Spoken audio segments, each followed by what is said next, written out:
The landscape of Kedah in this northernmost state of Malaysia is dominated by seemingly never-ending paddy fields.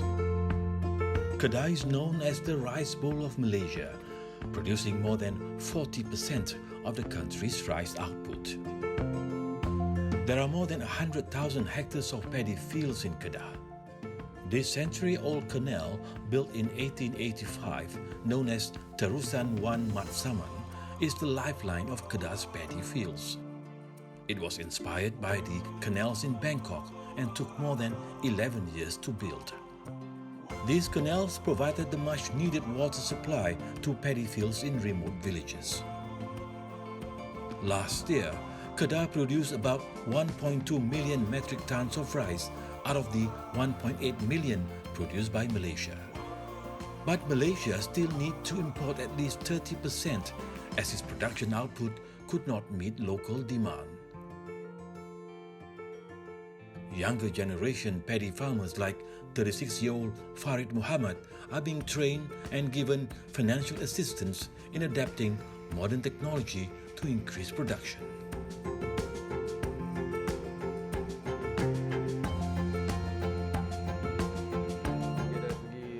Ada bantuan atau ni macam satu sistem saliran, sistem pengairan yang terbaik lah. Kira boleh mendapati masa untuk kita guna, untuk masa mana kita nak guna untuk permulaan buat sawah ni. Kira Mada dah salurkan benda tu. Dari segi bantuan, hikmat nasihat, pakar bagian-bagian racun, hikmat nasihat dari segi benih, mutu daripada ni kan. Lepas tu pelatihan terbaru, kira Mada banyak membimbing lah usahawan-usahawan muda yang buat bendang ni. Apart from higher quality seedlings and farming techniques, the use of drones costing as much as US $10,000 to spray pesticides are increasingly being used by young farmers like Mr. Farid. However, the adverse effects of climate change is posing a threat to Malaysia's rice production.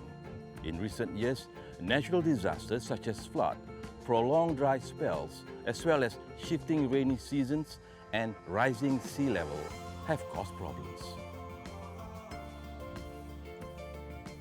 In the last 4 years, more than 40,000 hectares of paddy fields were destroyed by floodwaters, and more than 9,000 hectares were damaged by drought.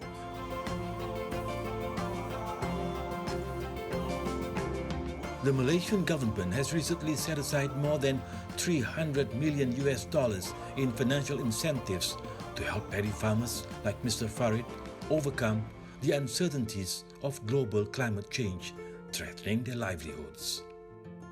This is Basir Siswo reporting from Kedah, Malaysia for Southeast Asia Today.